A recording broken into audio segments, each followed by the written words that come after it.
गुड़गांव के मिनी सचिवालय पर ये जुलूस बेलसोनिका यूनियन के ए शिफ्ट के मजदूर लेकर के आ रहे हैं और आज एक चेतावनी भूख हड़ताल घोषित की गई है। सुबह से ही मजदूर यहाँ पे बैठे हुए हैं और ये सैकड़ों की तादाद में मजदूर हैं जो यहाँ पे आकर के लेबर कोड के खिलाफ और जो मांग पत्र हैं जो कंपनी में 20 महीने से मांग पत्र लटका पड़ा है उसके खिलाफ ये प्रदर्शन कर रहे हैं। एक बार हम आपको पूरा ये विहंगम दृश्य दिखाने की कोशिश करेंगे।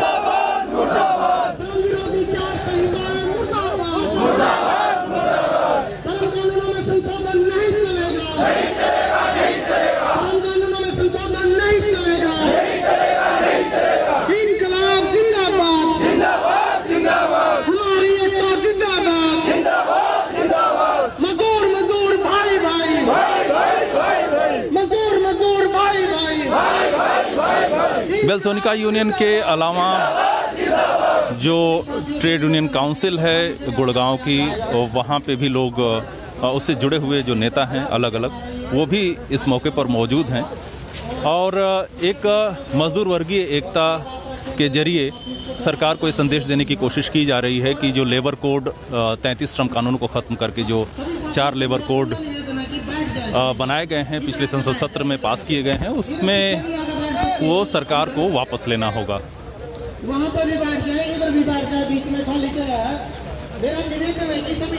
ये स्थिति लगभग सुबह जो है और ज़्यादा थी क्योंकि यहाँ पे 5 धरने एक साथ चल रहे थे बेलसोनिका यूनियन के।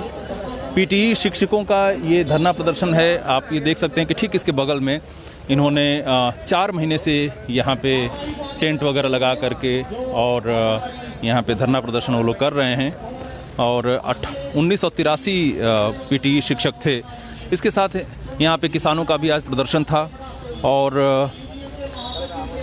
आशा वर्कर्स का भी एक प्रदर्शन यहाँ पे आयोजित था। वो लोग अभी जा चुके हैं, लेकिन अभी चूँकि ये दिन भर 9 से 5 बजे तक का, सुबह 9 से 5 बजे तक का एक भूख हड़ताल आयोजित थी, तो इसमें सारे लोग 9 बजे से ही बैठे हुए हैं और शिफ्ट वाइज लोग आते जा रहे हैं। ये स्थिति है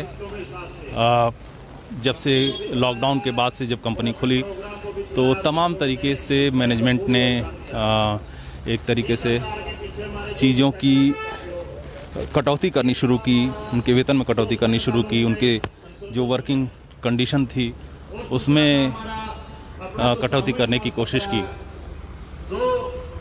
ये हम सुनते हैं कि ये जो जसवीर हैं जो बेलसोनिका यूनियन के महासचिव हैं वो क्या बात कर रहे हैं, एक बार हम सुनाते हैं आपको। और समय समय अनुसार तरह तरह की बातें यूनियन के सामने झूठ बोलना, यहाँ तक कि अधिकारियों को भी बेवकूफ बनाना, इस तरह के प्रबंध जो है अभी सामूहिक मांग पत्र को लेकर कोशिश कर रहा है। साथियों, पहले बात करते हैं जो हमारे जो कानून चेंज हो रहे हैं, इसका मजदूर वर्ग पर आने वाले समय में बहुत ही बुरा असर पड़ेगा। साथियों, हम जब से ये बदलाव की बात आ रही है, बतौर नेतृत्व तो आप लोगों को हम बताते आए हैं कि भाई ये चेंज हो रहे हैं कानून और ये अपने अच्छे के लिए नहीं हो रहे हैं, क्योंकि जो सत्ता में जो सरकार है वो पूंजीपतियों की सरकार है, उन्हीं के द्वारा उसका गठन किया गया है। अगर हम सच में समझें तो जो सरकार है वो बड़े बड़े पूंजीपति चला रहे हैं। ये मोदी जैसे जो नेता हैं ये एक बीच के स्तंभ हैं, उनके द्वारा जो पीठ के पीछे उनसे काम करवाया जा रहा है वो सारा का सारा पूंजीपतियों के द्वारा कराया जा रहा है। और अगर पूंजीपति वर्ग कोई काम सरकार से करवाएगा, बदलाव करवाएगा, उसमें यह सोचना कि वो कुछ भी उसमें मजदूरों के पक्ष में होगा, ये अपने आप में ही बहुत गलत सोचना है।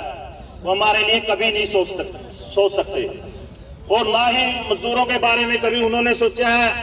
जो भी हासिल पहले भी हुआ था और जो आगे भी होगा ये सारा का सारा मजदूरों ने छीना है, कभी प्यार से हासिल नहीं हुआ है। जो ये कानून बने थे, ये हमारे पूर्वजों ने बड़ी बड़ी कुर्बानी दे करके जो साथियों बनाए गए थे, और उनको एक झटके में संशोधन के नाम दिया गया इसको कि सुधार कर रहे हैं। ये सुधार हमारे लिए नहीं, ये सुधार एक पूंजीपति जो वर्ग है उसके लिए साथियों सरकार द्वारा किया जा रहा है। हमने चीज को समझना होगा। और ये अभी जो हमारे बीच में जो मजदूरों का बंटवारा किया गया पहले ही, ये कैजुअल है, ये अप्रेंटिस है, ये परमानेंट है।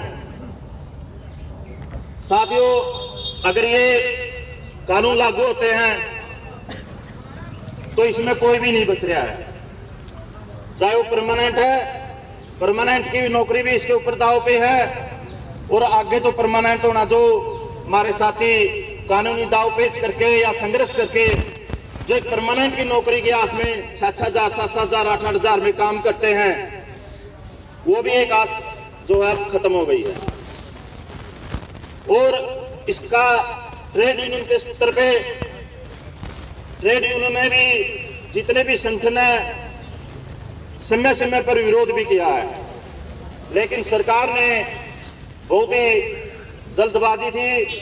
अभी हमने जो पीछे 23 सितंबर को जो इसके विरोध में कानूनों के जो बदलाव रहे, इसके विरोध में जो एक जुलूस निकाला था, उसमें जब हमारी 21 तारीख को मीटिंग थी, उसमें ट्रेड यूनियन के जो हमारे राज्य स्तर के नेता उनके द्वारा बताया गया था कि 2 दिन पहले ही श्रम मंत्री गंगवार ने ये बोला था कि अब की बार हम ये संसद में बिल पेश नहीं कर रहे हैं। उनके सामने, ट्रेड यूनियन के लीडरों के सामने झूठ बोल गया। 2 दिन बाद ही जो इसको संसद में पेश कर दिया गया है और पास भी करवा लिया गया है। साथियों, पिछले हफ्ते हम चंडीगढ़ गए थे, वहाँ जो श्रम अधिकारी था। तो ये हैं जसवीर जो अपनी बातचीत कर रहे हैं। आइए हम कुछ लोगों से बातचीत करने की कोशिश करते हैं। हमारे साथ श्यामवीर हैं, इनकलाबी मजदूर केंद्र के यहाँ के संयोजक हैं इस पूरे इलाके के। श्यामवीर जी, ये जो लेबर कोड जो लागू हुए हैं और लेबर कोड के बाद जो स्थितियाँ इतनी भयंकर हो गई हैं कि शायद हड़ताल पर भी संकट हो जाए, शायद एग्जिस्टिंग जो यूनियनें हैं उन पर भी संकट आ जाए, उनको भी रद्द करने का अधिकार सरकार ने दे दिया है। अब क्या लगता है कि ये एक बड़ा जीवंत इलाका रहा है गुड़गांव से लेकर के नीमराना तक का, जहां मजदूर अपना प्रतिरोध खड़ा कर पा रहा था। अब क्या स्थिति है, क्या हालात है और क्यों मजदूरों का उस तरह का प्रतिरोध नहीं दिखाई दे रहा है जो कि संयुक्त रूप से किसानों का दिखाई दे रहा है?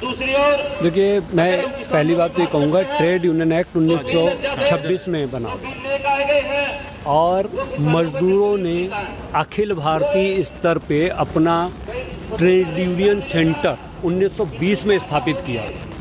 मजदूर अपनी यूनियन बनाने के लिए, अपना संगठन बनाने के लिए सरमाएदारों के किसी कानून के मोहताज नहीं है। ये मजदूर आंदोलन का इतिहास रहा है। इन्होंने जब कानून बनाए थे 1926 में ट्रेड यूनियन एक्ट बनाया, बाद में जो एक्ट बनाए इन्होंने कोई मजदूरों को देने के लिए नहीं बनाए थे। मजदूर आंदोलन इतना तीव्र था, उसको कंट्रोल करने के लिए बनाए। वो अधिकार के तौर पे उनकी तरफ से मंशा ये थी कि मजदूर आंदोलन को कंट्रोल करें। अब उन्होंने वो अधिकार जो है छीन लिए।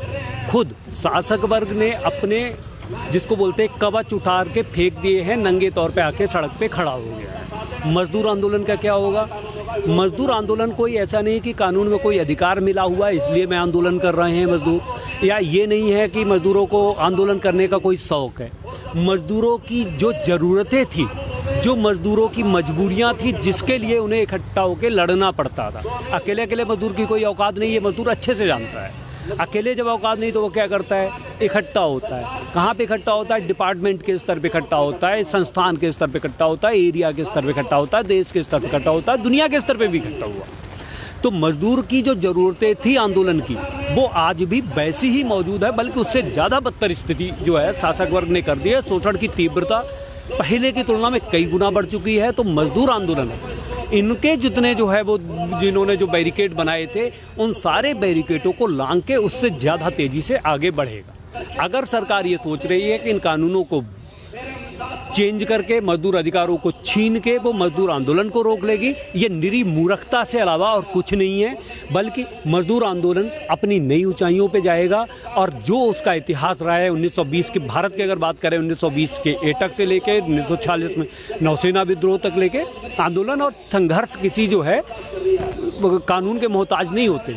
और एक बात और कहूँगा कि 1886 में जो मई दिवस का था, ये काम के घंटे 8 का अधिकार के लिए नहीं, मजदूरों ने ऐलान किया था कि 1 मई 1886 से वो 8 घंटे से ज़्यादा काम नहीं करेंगे। ये मजदूरों का ऐलान था, बाद में कानून बनाया उन्होंने, तो मजदूर ऐलान करना जानते हैं। तो अभी जो है आपकी बात से भी ध्वनित हो रहा है और कुछ लोगों का और अनुमान है कि पिछली सदी थी पूरा, वो एक तरीके से मजदूरों का जो भारतीय मजदूर वर्ग का आंदोलन था वो एक तरीके से कानूनी आंदोलन था।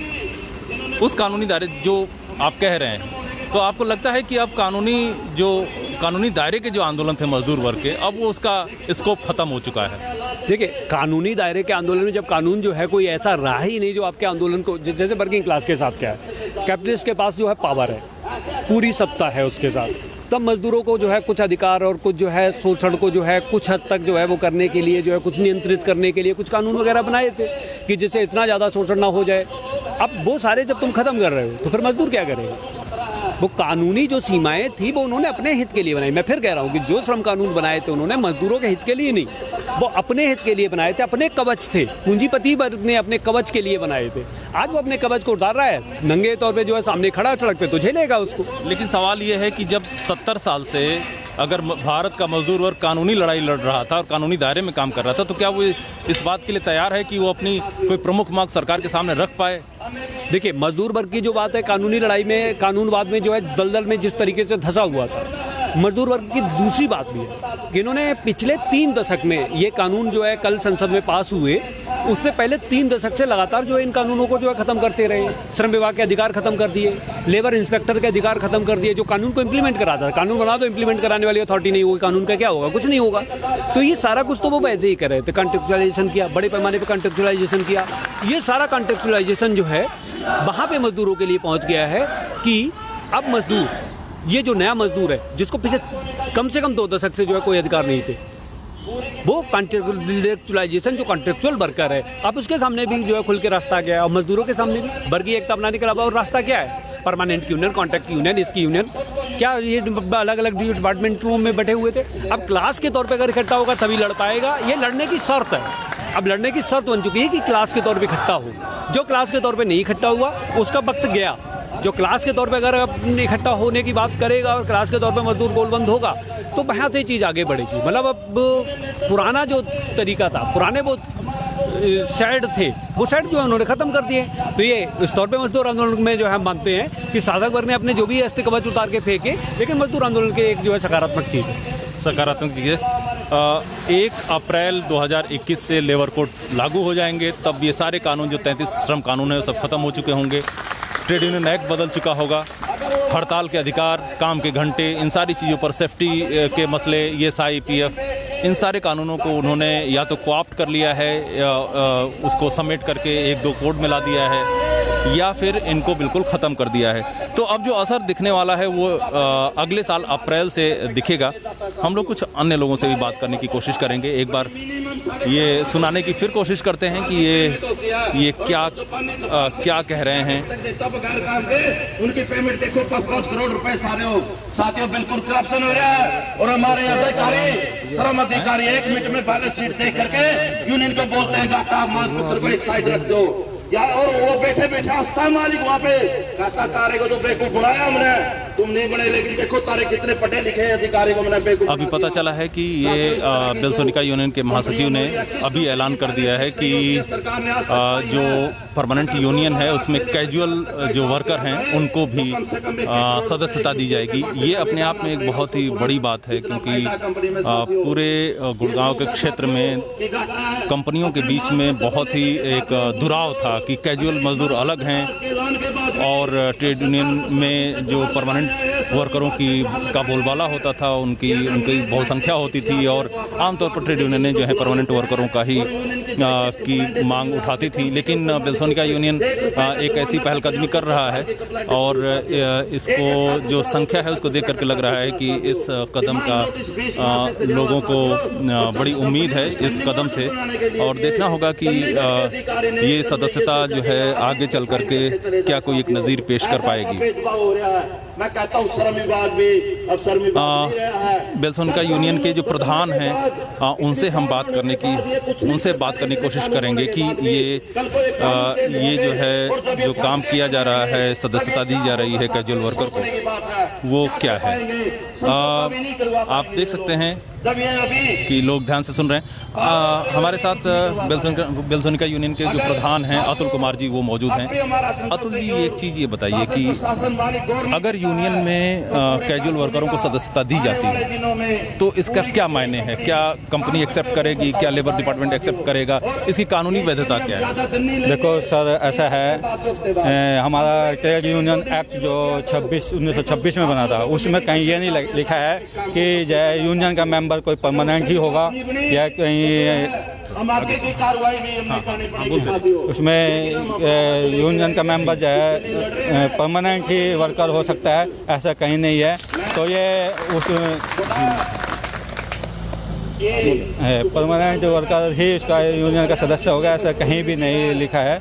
तो इसके लिए जो है हम उसी ट्रेड यूनियन एक्ट के तहत हम अपने कैजुअल साथियों को जो है अपने सदस्य दे रहे हैं, क्योंकि ये हमारा अंग्रेजों के टाइम में हमारे पूर्वजों ने जो लड़ के जो अधिकार लिया था। अभी जो है क्या जो आप सदस्यता दे रहे हैं ये लेबर कोर्ट में आपको पेश करना होगा जितने लोगों को सदस्य दिया है, या मैनेजमेंट को दिखाना होगा, क्या है मामला? हाँ, इसके उसमें जो भी कानूनी प्रक्रिया के हिसाब से जो भी प्रक्रिया हो, लेबर डिपार्टमेंट में भी और अपनी मैनेजमेंट को भी हमें जो उसकी प्रारूप रेखा होगी वो हम पूरी फॉलो करेंगे और अपनी मैनेजमेंट को भी देंगे। यहाँ हमने सार्वजनिक रूप से हमने घोषणा करी दी है और अपने जो है जो मालिक की और सरकार की जो ये नीति है, जो कितने कैजुअल वर्कर हैं हमारे जो लगभग पुराने जो कैजुअल हैं हमारे 100 अभी फिलहाल जो बचे हुए हैं 130 मतलब 140-45 के करीब कैजुअल बचे हुए हैं। उनको आप लोग सदस्यता देंगे? हाँ, उनको हम जो है अपनी यूनियन के सदस्य मेंबर बनाने की अपना घोषणा की है और उनको अपनी मेंबर घोषणा। क्या गुड़गांव में कोई ऐसी ट्रेड यूनियन है जिसमें कैजुअल और टेम्परेरी वर्करों को सदस्यता मिली है? मेरे ख्याल से अभी तक तो पूरे एनसीआर में ऐसा कोई यूनियन ऐसी नहीं है जिसने अपने कैजुअलों को जो है यूनियन की मेंबरशिप दी हो। हम उम्मीद करते हैं कि वे भी जो है आज वो समय आ गया है कि इन पूंजीपति और सरकार का सामना जो है हमें लड़ के हर मजदूर को एक होके हमें लड़ना पड़ेगा, उनके सामना करना पड़ेगा। तो मैं उम्मीद करता हूँ, उनके रिक्वेस्ट भी करता हूँ कि सभी जो है यूनियन ट्रेड यूनियन हैं वे भी जो है अपने जो कानून में है उस कानून के अनुसार अपने जो है एकता को कायम करते हुए और इन पूंजीपति और सरकार से लड़ने की तैयारी। कुछ कैजुअल वर्कर हैं यहाँ पे? हाँ, हमारे कुछ उनको जरा बुलाइए, उनसे बात करते हैं। तब तक हम लोग कुछ अन्य लोगों से बात करने की कोशिश कर रहे हैं। तो ये जो मजदूर भाई का जो नारा है, रिको एक ऐसी कंपनी है धारूहेड़ा की जहाँ पे पिछले 2 साल से लगातार कुछ न कुछ चल रहा है। रिको धारूहेड़ा यूनियन के जो मजदूर नेता हैं राजकुमार जी वो हमारे पास मौजूद हैं। राजकुमार जी, ये बताइए कि अभी जो हालात हैं आपकी कंपनी में वो क्या है? अभी हालात ये हैं कि हम 159 आदमी थे, उसमें 121 आदमी बाहर हैं। कंपनी ने 1 जुलाई को उनको सबको 1 जुलाई को हमने मांग पत्र दिया, 6 जुलाई को सबको टर्मिनेट कर दिया कंपनी ने। और इससे जो कोरोना के वजह से लॉकडाउन था, इससे पहले कंपनी बढ़िया चल रही थी, सबके पास काम था। लेकिन इस दौरान कंपनी ने वो क्योंकि पहले से ये मनसा बनाए बैठी थी कि परमानेंट वर्करों को निकालने के चक्कर में वो काफ़ी पहले से थी। 2018 में भी काफ़ी लंबा हमारा डिस्प्यूट चला था, लेकिन उस टाइम कोई बीच का रास्ता निकाला था। लेकिन मैनेजमेंट यहीं पर साथ नहीं, उनकी मनसा अभी भी परमानेंट वर्करों को बाहर निकालने की थी। उन्होंने कोरोना काल में इस लॉकडाउन का पूरा फ़ायदा उठाया कि लोग बाग संघर्ष नहीं कर पाएंगे, और ये उन्होंने हमारे 118 आदमियों को अभी आप लोग प्रोटेस्ट कर रहे हैं? अभी प्रोटेस्ट कर रहे हैं। लगभग 3 महीने हो गए। सरकार ने 3 महीने कुछ हल निकला? अभी कोई हल नहीं निकला। बातचीत होती है, लेबर डिपार्टमेंट निष्क्रिय है बिल्कुल। मैनेजमेंटों की वकालत करता है पूरा। अभी स्थिति जो कि तो है, हम संघर्ष कर रहे हैं, लेकिन कोई ऐसा अभी संभावना जनरली लग नहीं रही है। शुक्रिया राजकुमार जी, फिर आपसे बात करेंगे। और हम लोग काफ़ी चाह करके भी हम लोग नहीं आ पाए इस दौरान। हाँ तो हम लोग ये एक चीज़ और जानने की कोशिश करेंगे। ये जो बेलसोनिका यूनियन कैजुअल वर्करों को सदस्यता दे रही है, इस पर आपको क्या कहना है? नहीं, अच्छा कदम है ये, क्योंकि यूनियन रजिस्टर्ड कराना अलग अलग से वो तो आसान भी नहीं है और ठीक भी नहीं रहेगा। तो ऐसा लग रहा है कि परमानेंट यूनियन का भविष्य बिना ठेकेदार के वर्करों के, परमानेंट वर्कर की यूनियन आज की डेट में चल ही नहीं पाएंगी जो आने वाला टाइम। और जहाँ ये तालमेल है वही यूनियन अच्छी चल रही है। अगर हम इनको साथ लेकर चलते हैं, उसका कहीं ना कहीं यूनियन को भी फायदा होगा, ठेकेदार के वर्कर को भी फायदा होगा। ये बहुत अच्छा कदम है इनका। और इसको आपको लगता है कि इससे प्रेरणा, लोगों को प्रेरणा मिलेगी। एक रास्ता मिल गया कि अलग अलग यूनियन कराने के बजाय हम ये फार्मूला निकालें कि हम उनको अपना सदस्य बनाएं और अपने यूनिटी को मजबूत करें, क्योंकि मैनेजमेंट परमानेंट वर्कर की यूनियन से लड़ने के लिए इन्हीं को इस्तेमाल करती है। इसलिए हम इनको साथ लगा लेंगे तो मैनेजमेंट के पास दूसरा कोई रास्ता नहीं है हमारे पास बीच में फूट डालने का और अलग से वो कमजोरी पैदा करने का। तो आइए चलिए हम लोग कुछ कॉन्ट्रैक्ट वर्करों से बात करने की कोशिश करते हैं। इसमें से कोई कॉन्ट्रैक्ट वर्कर है क्या? कॉन्ट्रैक्ट वर्कर कहाँ है?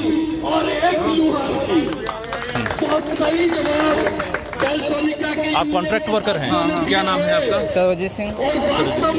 आप बताइए कि ये जो सदस्यता दी जा रही है, इससे क्या फ़र्क होगा आपको, क्या बदलाव? हाँ, जैसे कि इसमें हमारी मतलब सैलरी कम है। हम भी तो अच्छे, क्योंकि कंपनी में मतलब हम लोगों को ज़्यादा बोला जाता है कि काम ढंग से नहीं करते हो और कुछ पैसे भी नहीं बढ़ाया जाता और काफ़ी बहुत घटनाएं घटती कंपनी में कई लोगों को।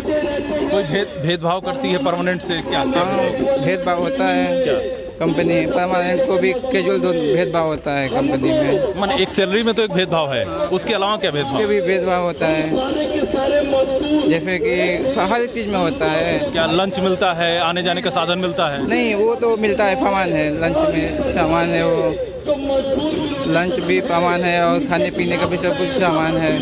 लेकिन जो सैलरी और मतलब वो कैजुअल को बाहर करना चाहते हैं, कैजुअल के लिए कुछ भी नहीं है, बस परमानेंटों के लिए, कैजुअल के लिए कुछ भी नहीं है कंपनी में। छुट्टियां भी कम है? नहीं, छुट्टियां भी तो कम है। कितनी कम है? परमानेंट से कितनी कम है? अरे काफ़ी कम है छुट्टियां। और कोई है आपके साथ कॉन्ट्रैक्ट? जरा उनको बुलाइए। हम लोग कुछ कॉन्ट्रैक्ट वर्कर से बात करने की कोशिश करेंगे, क्योंकि एक नई चीज़ जो है वो ये लोग करने की कोशिश कर रहे हैं। कॉन्ट्रैक्ट वर्कर्स को शामिल करने की कोशिश कर रहे हैं। आपका शुभ नाम क्या है? इधर है। इस सरकार से कानून व्यवस्था नहीं समझ रही है लगातार। हाँ, आपका नाम क्या है? संजय, आपको क्या लगता है ये यूनियन में शामिल किया जा रहा है आप लोगों को, तो इससे क्या बदलाव आएगा और आप लोग कितना उत्साहित हैं? उत्साहित तो बहुत है, क्योंकि यूनियन से शामिल होने के बाद वो हमारे ऊपर वो दबाव नहीं डाल सकते या प्रेशर नहीं हो सकता है हमारे ऊपर। एक तरफ से बात ऐसे हो जाएगा कि मैनेजमेंट और वो कैजुअल और परमानेंट वो नहीं सोचेंगे, ये सोचेंगे कि वो एक हो गए, अब हमारा नहीं चलेगा। तो इस चीज़ से हम बहुत खुश हैं। अच्छा, आपको लगता है कुछ बदलाव आ जाएगा? बदलाव जरूर आएगा, क्योंकि हम सब साथ हैं और हमारा भाई सब साथ है, तो बदलाव जरूर आएगा। आप भी कॉन्ट्रैक्ट वर्कर हैं? क्या नाम है आपका? पिंटू कुमार। क्या लग रहा है कि ये जो सदस्यता दी जा रही है, इससे आपके काम के हालात में कुछ बदलाव होगा? जी, काम के हालात में तो बदलाव होगा।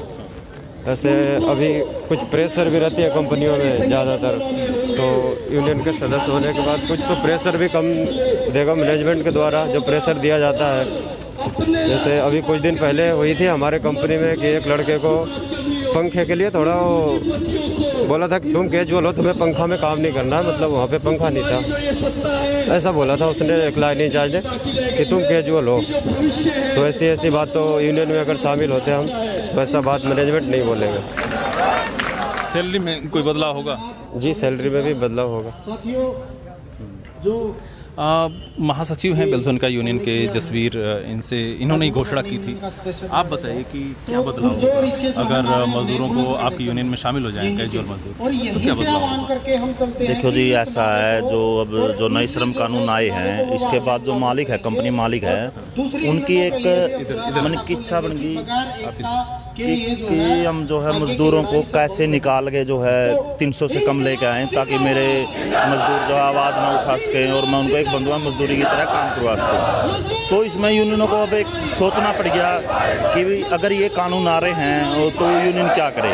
तो यूनियन के पास एक ही रास्ता बचता सभी यूनियनों के पास कि वो अपने जो है सदस्यों को कैसे बढ़ा सकती है। मालिक अगर 300 से कम करना चाहते हैं तो हमारे जितने सदस्य हैं उनको ज़्यादा करना चाहिए। इससे बदलाव की बात यह है कि इससे मजदूर को एक जो है वो समझ में आएगा कि हाँ, जो हम बांटे गए हैं सरकार द्वारा बांटे गए हैं, हम सब काम बराबर करते हैं। और उसके बाद भी हमारी जो सैलरी में इतना फ़र्क है, और सैलरी भी कोई परमानेंट को भी कोई लिविंग वेज नहीं मिल रहा है। तो जब वो अपनी सैलरी को मनाने के लिए जो मांग उठाते हैं, तो जो कॉन्ट्रैक्टर वर्कर हैं जिसके साथ बहुत ही दिनीय व्यवहार मालिकों द्वारा, मैनेजमेंट द्वारा किया जाता है, तो वो बेचारे अपने 8-8, 7-7 हज़ार में कैसे अपना जो काम कर पा रहे हो गए। तो इसमें बेल्सोनिका यूनियन का यही था कि भाई अपने जो मजदूर साथी हैं जिनको लंबे समय से काम करते हो गया, मैनेजमेंट उनको परमानेंट नहीं कर रही है और एक मतलब बिल्कुल ही निर्दयनीय तरीके से उनके साथ व्यवहार कराया जा रहा है। तो यूनियन का इसमें यही कहना है कि भाई यूनियन के सदस्य बनाए जाएं और जो यूनियन के आने वाले समय में बेनिफिट मिलते हैं, जो परमानेंटों को बेनिफिट मिलते हैं, कोशिश करेगी ज़्यादा से ज़्यादा जो है उनके बराबर के लगभग उनको अधिकार मिले और ऐसी व्यवस्था हो कि वो अपने बच्चों के लिए, अपने परिवार के लिए अपना जो है कम से कम एक इस स्टेज पे तो रहे कि वो ये महसूस करे कि हाँ मैं जी रहा हूँ। तो इसलिए यूनियन ने ये कदम उठाया है। आपको लगता है कि इसको फॉलो करेंगे बाकी ट्रेड यूनियन? देखियो, अगर मैं नेतृत्व के हैसियत से बात करूँ तो ये नेतृत्व, यूनियन के नेतृत्व को सोचना पड़ेगा कि इसके अलावा क्या रास्ता है। हमने इसके बारे में काफ़ी विचार विमर्श किया, काफ़ी सलाहें करी, इसके अलावा कोई रास्ता है नहीं।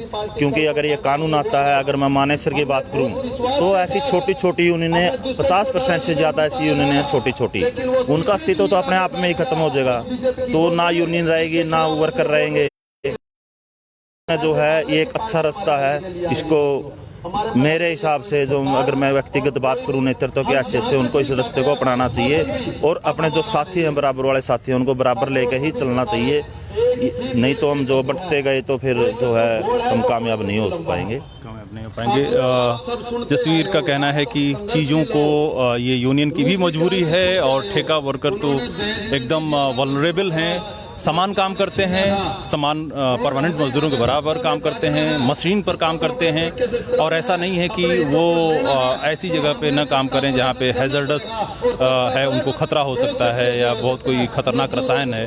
वो समान काम करते हैं, लेकिन उनके वेतन में, उनकी सुविधाओं में बहुत बड़ा फ़र्क है। तो ये एक उम्मीद की किरण दिखाई देती है कि अगर यूनियनें यहाँ पे, परमानेंट यूनियनें अगर इनको वर्करों को, जो कैजुअल वर्कर हैं, उनको सदस्यता देती है तो काफ़ी कुछ चीज़ें, एक नहीं अगर बदलाव हो, बहुत सारी चीज़ें नहीं बदल पाए तो कम से कम एक साहस का और एक जुटता का तो नज़ीर पेशी हो पाएगी। और ये देखना होगा कि ये बेल्सोनिका यूनियन का जो कदम है, इससे इस पूरे इलाके में जो गुड़गांव, धारूहेड़ा, मानेसर का जो बेल्ट है, यहाँ पे तमाम वर्कर हैं, तमाम कंपनियाँ हैं, उन पर और उनकी यूनियनें हैं, उन पर क्या फ़र्क पड़ता है। आप लोग जुड़े रहिए वर्कर्स यूनिटी के वेबसाइट से, workersunity.com, यूट्यूब चैनल से जुड़े रहिए वर्कर्स यूनिटी के, और फेसबुक लाइव हम लोग समय समय पर करते रहेंगे, उससे जुड़े रहिए। नमस्कार।